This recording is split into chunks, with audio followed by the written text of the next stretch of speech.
Olá, estudantes do Colégio Marista Santa Maria. Aqui é a professora Luciane de Geografia e hoje nós vamos seguir trabalhando os conteúdos do nosso 7º ano. E para tal, a gente vai pensar no seguinte: quando nós olhamos lá na página 26 do livro didático, aparece para nós o seguinte título: Um país naturalmente diverso. Nós estamos falando do Brasil. E quando nós falamos em diversidade, nós vamos retomar alguns conceitos que apareceram lá no 6º ano de vocês. Quais conceitos? Por exemplo, extensão latitudinal do Brasil. O Brasil é um país extenso no sentido norte-sul, o que vai oferecer uma diversidade de climas, uma diversidade de paisagem. Então, nós vamos começar retomando esses conceitos. Como vocês veem aí no slide, pessoal, o que nós temos? Essa extensão que eu falava com vocês. O Brasil ele é extenso no sentido norte-sul, hemisfério norte e hemisfério sul. 7% do nosso território está no hemisfério norte e o restante no hemisfério sul, o que vai fazer com que o Brasil tenha um recebimento de radiação solar muito distinto, fazendo com que nós tenhamos uma variação climática, uma variação de vegetação e automaticamente de relevos, porque se eu tenho uma variação climática, significa que eu tenho uma variação de pluviosidade, o que influencia nos nossos relevos. Então eu peço que vocês observem a imagem com atenção e percebam que nós temos um país, o Brasil, extenso no sentido norte-sul, no sentido latitudinal. Ou seja, ele está disperso ao longo de vários paralelos, iniciando lá no paralelo 0, que é a linha do Equador, e se estendendo até abaixo do Trópico de Capricórnio, que é o paralelo de 23 graus e 27 minutos. E isso oferta uma radiação solar que varia muito. Quando nós olhamos para as zonas térmicas do planeta Terra, nós vamos perceber que o Brasil está localizado entre a zona tropical e a zona temperada do sul. Ou seja, nós temos uma grande quantidade de climas tropicais e também um clima temperado, que inclusive é o clima do Rio Grande do Sul, onde nós estamos localizados. É por esse motivo que o Rio Grande do Sul, ele vai ter 4 tipos de clima, né? Nós temos a entrada muito marcante das estações medianas, que é a estação de outono e a estação de primavera. Diferente de outras partes do Brasil, onde não há uma percepção nítida da entrada dessas estações medianas. Então, o Rio Grande do Sul, os estados do sul, possuem 4 estações muito bem definidas, devido a estarem na zona temperada do sul. Como eu falava para vocês antes, nós vamos ter uma grande variação de temperatura e de pluviosidade, justamente por essa grande extensão latitudinal que o território brasileiro se encontra, onde o território brasileiro se encontra. Ou seja, nós temos uma diversidade de radiação solar que influencia nas temperaturas e, consequentemente, na quantidade de chuvas que acontece nesses locais. Quando nós falamos de clima, nós temos que retomar, lembrar, puxar da memória o que nós vimos no ano passado. Os climas, eles são caracterizados pelos elementos, né? Os elementos climáticos. Quem são esses elementos? A temperatura, a pluviosidade, que está representada pela chuva, a umidade relativa do ar. Nós temos visto nos noticiários nos últimos dias que Santa Maria está com uma umidade relativa do ar muito baixa. O que é isso? Falta a umidade na atmosfera, nós não temos umidade presente no ar. Então, consequentemente, o nosso nariz fica mais seco, a nossa boca fica mais seca. Por isso que a gente precisa tomar bastante água para hidratar o nosso corpo, certo? A pressão atmosférica, quanto mais alto é um local, menor é a sua pressão atmosférica. Quanto mais perto do nível do mar, maior a pressão atmosférica desse ambiente. E os ventos, que é o deslocamento de ar.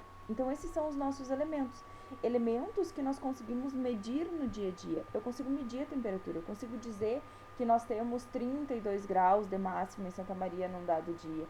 Eu consigo medir a quantidade de chuva, eu consigo dizer que choveram 20 milímetros num determinado dia.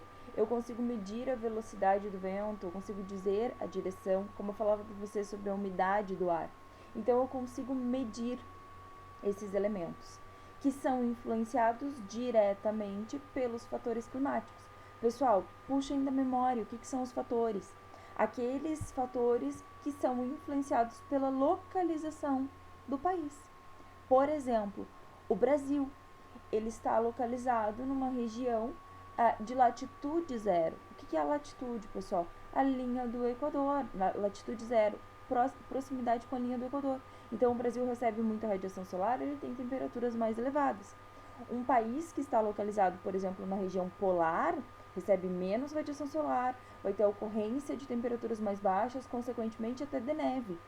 Quando um país ele tem alta altitude, ele está elevado, né? Altitude muito elevada, ele vai ter a ocorrência de temperaturas mais baixas devido à ocorrência da latitude. Então, o clima é influenciado pelos diferentes fatores que existem nesse nosso planeta Terra. Exemplo que eu sempre trazia para vocês. Quando nós vamos para o litoral, né? O que acontece? Nós saímos de Santa Maria, um calor, às vezes, no verão de 34, 35 graus, e nós vamos para o litoral na expectativa de ter temperaturas muito elevadas também. Quando nós chegamos lá, o que acontece? As temperaturas estão mais baixas do que Santa Maria, do que no interior. Por quê, pessoal? Porque é uma região próxima ao mar. Então, nós temos a influência do fator maritimidade. É muito quente, a brisa do mar, é muito mais fresquinho, porque eu tenho a influência da brisa do mar. Diferente de Santa Maria, que está no centro do estado do Rio Grande do Sul. Então, eu tenho a continentalidade atuando, as massas de ar que são quentes nessa região, que estão atuando sobre o município de Santa Maria. Então, essa combinação de fatores nos dá os elementos climáticos de cada local. Puxem isso da memória, retomem se for necessário, para que vocês relembrem dos climas brasileiros. Aqui eu ofereço um mapa para vocês que vai mostrar os nossos 6 tipos de clima. O Brasil, ele possui 6 climas, como eu falei para vocês, por estar disperso no sentido norte-sul. Ele tem uma extensão latitudinal muito grande. Então, o Brasil vai ter um clima equatorial, que é da região lá, da região amazônica. E, na sequência, ele tem 3 climas tropicais. Esses climas tropicais, eles têm como ponto mais significativo as 2 estações marcantes, que é o verão e o inverno. O verão ele é quente e úmido nessas regiões, e o inverno ele é seco e frio, ou seja, chove um pouco menos no inverno do que no verão. Mas basicamente as temperaturas se mantêm elevadas durante todo o ano. No clima equatorial, eu tinha esquecido de comentar, no clima equatorial a gente tem a mesma coisa. Também a entrada mais significativa do inverno e do verão. Só que aqui, gente, o que nós cuidamos? O clima equatorial, ele é quente e úmido o ano inteiro, porque ele está justamente próximo a essa região da linha do Equador e tem a influência direta da floresta amazônica. Então, ele mantém essa umidade ao longo de todo o ano, diferente do clima tropical, que o inverno tende a ser mais seco, certo? Na sequência, nós vamos ter o clima semiárido, que é aquele clima presente na região nordestina. Lembrem-se que nem todo o Nordeste tem ausência de chuva. Nós temos isso de forma mais significativa na região do sertão nordestino, certo? E por fim, o clima subtropical, que é o nosso clima que acontece aqui nos estados do sul. Nós estamos, então, ali no Paraná, cortados pela linha do Trópico de Capricórnio e, consequentemente, nós entramos na zona temperada. Então, nós entramos no clima subtropical, que é a ocorrência de 4 estações muito bem definidas. E também lembrar que as nossas chuvas são bem distribuídas. Pessoal, assuntos que nós trabalhamos o ano passado, tá? Estou só fazendo uma lembrança para vocês, só auxiliando para que vocês se lembrem desses assuntos. Um outro ponto importante que eu tenho que trazer para vocês são os biomas. Tá? Esses biomas nada mais são do que um conjunto de ecossistemas de fauna e flora, ou seja, animais e vegetais que são característicos de um mesmo ponto do nosso Brasil, de uma mesma localização, porque eles se adaptam a condições ambientais específicas, certo? Então, eu vou ter, por exemplo, a ocorrência de alguns animais específicos da floresta amazônica, porque eles dependem daquela formação vegetal para acontecer. Outros animais são típicos do cerrado brasileiro, outros ainda da caatinga brasileira. E a gente vai ter também os animais que são característicos aqui do Pampa, né, do sul do Brasil. Então, nós temos essa diversidade em termos de biomas, que é a união da fauna e da flora. Por que eu estou falando sobre isso? Porque a gente está tentando olhar para um país naturalmente diverso, que é o que o livro didático nos pede. Então, a gente está olhando para uma diferença de clima, para uma diferença de paisagens e, consequentemente, de fauna e flora, certo? Também, pessoal, nós temos 6 tipos de biomas. Isso já nos indica que a formação dos biomas tem algo relacionado aos nossos climas. Se eu tenho 6 climas e eu tenho 6 biomas, algo há de relação entre isso. Exatamente porque o clima ele vai determinar a temperatura e a pluviosidade, a quantidade de chuva e a elevação ou diminuição da temperatura.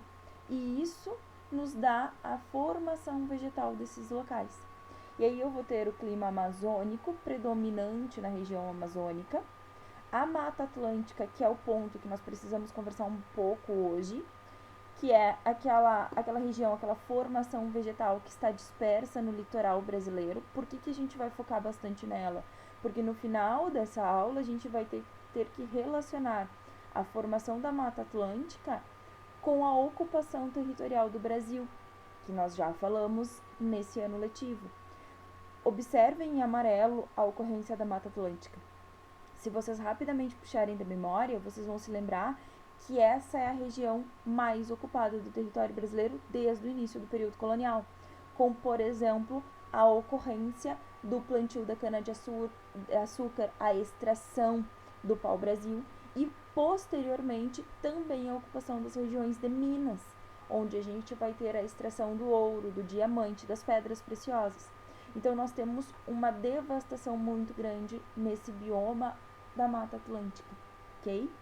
Outro bioma importante é o bioma do Cerrado, hoje muito significativamente importante para a região de plantio e criação de plantio das nossas agriculturas, do arroz, da soja, do trigo, do milho e também da pecuária, extensão da agropecuária do Brasil bastante marcante nessa região do Cerrado. O Pantanal, com uma riqueza de biodiversidade muito significativa para o Brasil, certo? Onde a gente vai ter aí a ocorrência de uma fauna e de uma flora muito característica do Brasil. A Caatinga, como nós falávamos anteriormente, que vai ter uma região de clima mais seco, com ocorrência de menos chuva e automaticamente com fauna e flora muito marcantes devido a esse fator climático. E o bioma Pampa, que é o bioma que está inserido em mais da metade do território do Rio Grande do Sul. Também muito importante para as questões de agropecuária, tá, pessoal? Então, agricultura e pecuária muito marcantes aqui no sul do Brasil, certo? E por fim, um tema que eu vou só comentar com vocês, porque nós vamos ver lá no capítulo 6, que são os domínios morfoclimáticos brasileiros. Por que eu vou falar sobre eles, pessoal? Para que a gente entenda que nós também temos uma reunião de elementos naturais. Olha ali o que aparece para nós: o clima, o relevo, a hidrografia, o solo e a vegetação. A reunião dos elementos naturais do Brasil resultam nos domínios morfoclimáticos. O que são os domínios? O que diferencia os domínios dos biomas? Os biomas, nós trabalhamos com fauna e flora. Os domínios morfoclimáticos, como o nome indica, morfo vem de forma. Então, são as formas do relevo a partir dos climas locais. Olha que coincidência, ou não, né, pessoal? Nós também temos 6 domínios morfoclimáticos. Mais uma vez, eu peço que vocês observem. Eu tenho 6 domínios, eu tenho 6 biomas e eu tenho 6 climas. Isso está totalmente relacionado. Isso se liga diretamente às questões de pluviosidade, ou seja, a quantidade de chuva, e também de temperaturas. Mais uma vez eu peço que vocês observem, o Brasil tem uma extensão latitudinal muito grande. Nós estamos dispersos ao longo do globo terrestre no sentido norte-sul, nós somos muito extensos latitudinalmente. Então é por esse motivo que nós vamos ter essa diversidade de climas, de biomas e de domínios morfoclimáticos. Fazendo mais um apanhado em relação aos domínios morfoclimáticos, peço só que vocês lembrem do nome, tá? Morfo morfoclimáticos. Morfo vem de forma, então é a forma do relevo. Alguns relevos vão ser mais planos, outros vão ser mais ondulados, mais altos, e isso é influenciado pelo clima. Climático, morfoclimático, forma a partir do clima da região, certo? E aí, novamente, vocês vão ver que alguns dos nossos domínios têm um nome muito parecido com os biomas. Eu tenho o domínio amazônico, o domínio do cerrado, o domínio da caatinga, e aí vão aparecer três distintos, aqui três diferentes: domínio das araucárias, domínio das pradarias e domínios de mares de morro. O domínio das araucárias também está localizado aqui perto da região do sul do Brasil. Eles são, o domínio das araucárias corresponde a uma área um pouco mais elevada do território brasileiro. E automaticamente eu tenho ali a presença das araucárias, que são os pinheiros nativos dessa região, que se adaptam ao clima mais frio. Não é um clima muito frio, mas que pode ter, inclusive, a ocorrência de neve. Observem no Rio Grande do Sul, a gente vai ter ali justamente os campos de cima da serra. É nessa região que a gente tem, às vezes, a ocorrência de neve. Então, o pinheiro, que é uma vegetação típica, se adapta a esse tipo de clima, certo? O domínio das pradarias é o domínio aqui do sul do Brasil, que é justamente a ocorrência das pradarias, dos campos, aquele relevo mais ameno, menos ondulado, leve, a gente pode dizer que é levemente ondulado, propício, pessoal, para a nossa economia, linkada, por exemplo, à agricultura e à pecuária que eu falava antes. A gente não tem um relevo de mudanças tão bruscas. Então é bom de plantar, é bom de criar gado, porque há um desgaste energético menor desses animais, certo? E por fim, os mares de morro. Se vocês puxarem rapidamente as imagens dos biomas, o mapinha dos biomas, vocês vão observar que nós temos o quê? Os mares de morro muito próximo à região da Mata Atlântica, do bioma da Mata Atlântica. Isso tem a ver? Tem a ver, gente. Por quê? Porque os mares de morro está muito correlacionado à umidade que vem do mar. Então, a gente tem uma maior quantidade de ocorrência de relevo de diferentes ondulações e, consequentemente, a ocorrência da Mata Atlântica. Mas não se preocupem que domínios morfoclimáticos nós vamos nos aprofundar com caracterizações lá mais adiante, tá? Nos próximos capítulos, provavelmente no segundo trimestre, certo? Então, o que eu chamo a atenção? 6 tipos de clima, 6 biomas, 6 domínios morfoclimáticos. Por quê? Porque o Brasil ele é muito extenso latitudinalmente, no sentido norte e sul. Falamos sobre características ambientais, características naturais do nosso país. Peço que vocês deem uma olhada no caderno, puxem do livro didático e relembrem agora a ocupação inicial do território brasileiro. Nós falamos muito no início do nosso ano letivo, do 7º ano, agora de 2020, que o Brasil ele sofreu a ocupação inicialmente pelo litoral. Ou seja, o colonizador desembarca no nosso país pelo litoral. Se vocês olharem para o nosso mapa que está na tela, vocês vão ver que a gente tem o domínio da Mata Atlântica em destaque aqui na região litorânea. E nós temos a inserção das nossas ocupações territoriais a partir desse litoral. Então, infelizmente, nós temos um desmatamento de Mata Atlântica muito significativo. No século XXI, nós temos um remanescente de menos de 10% de Mata Atlântica, que corresponde mais ou menos, pessoal, a 7% de Mata Atlântica presente no território brasileiro. Por que isso? Porque o colonizador, ele inicialmente descobre o pau-brasil, extrai, manda para Portugal, depois ele vai fazer o plantio da cana-de-açúcar, ele vai aos poucos ocupando, desmatando e ocupando esse litoral brasileiro. Mais tarde, ele vai começar a ocupar o território frente à pecuária. Lembrem-se que eu comentei muito com vocês que a pecuária ela era de fácil manutenção, porque o gado se deslocava por si só, ele conseguia se deslocar. Não existiam caminhões na época, né, pessoal? Não como é hoje o transporte dos animais. Então, eles precisavam de um tropeiro, uma pessoa, uma ou mais, né, mais pessoas, para levar as tropas de um local para o outro. Então a pecuária funcionava muito bem nesse período colonial. Então o gado ele ia abrindo espaço por essas regiões por conta do seu pisoteio. Eles pisoteavam nos mesmos locais, o que dá origem às nossas primeiras estradas, que vai levar às nossas primeiras vilas, né? A interiorização do Brasil, pessoal. A gente está entrando além lá do Tratado de Tordesilhas. Nós estamos indo além daquele marco inicial que dividia o Brasil entre terras espanholas e terras portuguesas. Então o Brasil estava sendo ocupada justamente pela pecuária, porque era fácil do gado ser transportado nesse interior do Brasil, onde ainda não existiam estradas. Então, a partir do pisoteio, a gente tem as primeiras estradas lá do nosso interior brasileiro. Com isso, vão se formando as primeiras vilas, vão se estabelecendo pequenos vilarejos, pessoas que vão morando nas regiões por onde as tropas de gado passavam. E aí, olha que interessante, eles acabam descobrindo os minérios e também as drogas do sertão. Na sequência, eu já vou mostrar os mapas, vocês vão vendo essa evolução do território. Então, o que acontece? Eles começam a ocupar cada vez mais o interior do Brasil, avançando para além do Tratado de Tordesilhas, ou seja, já em terras que pelo tratado eram dos espanhóis. E posteriormente, já aqui mais para frente, século XIX, século XX, nós vamos ter a produção do café, do algodão, da borracha, ou seja, as economias que nós estudamos no início do ano agora de 2020. Observem os mapas que vem na sequência, vamos juntos fazer essa observação. A América Portuguesa ali do século XVI, pessoal. Observem pelo mapa, sempre se remetam à legenda. Quando vocês têm um mapa, vocês têm que olhar para a legenda desse mapa. O que eu tenho ali? Em amarelo, a ocorrência do pau-brasil, ou seja, as primeiras áreas que foram desmatadas da Mata Atlântica.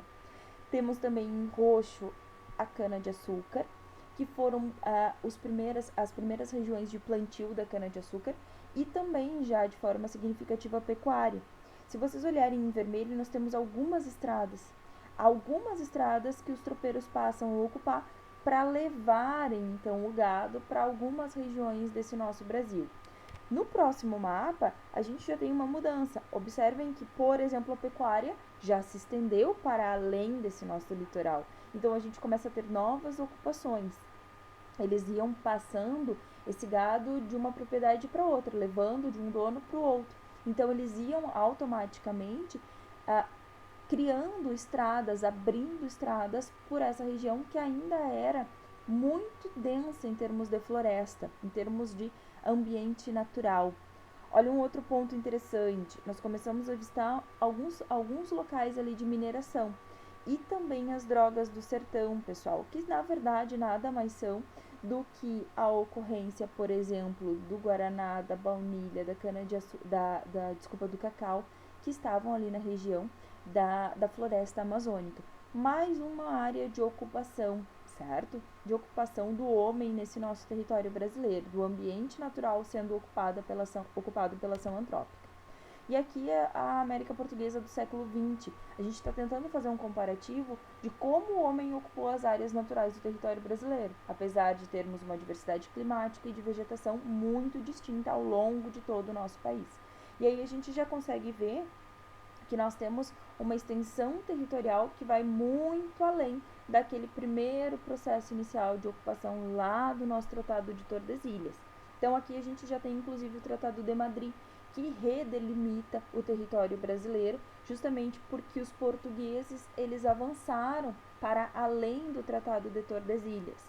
E olha ali, gente, nós temos a mineração de forma muito significativa, a pecuária abrangendo uma grande parte do território brasileiro. Ou seja, o homem foi aos poucos o colonizador ou melhor, inicialmente o colonizador e posteriormente o Brasil foi sendo cada vez mais ocupado pela ação humana e automaticamente transformando o ambiente que antes era caracterizado exclusivamente por questões ambientais naturais. Olha só, quando a gente observa esse último mapa que eu trago para vocês, nós já temos o território brasileiro ocupado na sua totalidade, como nós conhecemos o mapa do Brasil, como nós conhecemos hoje. e aí a gente já vai ter novas ocupações econômicas. A gente tem a borracha, nós temos o algodão, o café, que toma conta das questões econômicas do Brasil. E aí, automaticamente, nós vamos ocupando esse território de forma muito distinta, aqui já no século XIX. Então, assim, pessoal, o que a gente tem para pensar nessa aula de hoje? Como o ambiente naturalmente diverso do Brasil, envolvendo 6 tipos de clima, 6 biomas, 6 domínios morfoclimáticos, foi sendo ocupado ao longo do território brasileiro. E aí a gente vai fazer algumas questões para fazer um apanhado geral desses nossos comentários da aula de hoje. Eu vou pedir que vocês realizem a questão número 1 da página 30 e também a questão número 1 e número 3 da página 33 do livro didático. Então, nós vamos fazer 3 questões sobre esse assunto que eu trago nessa audioaula de hoje.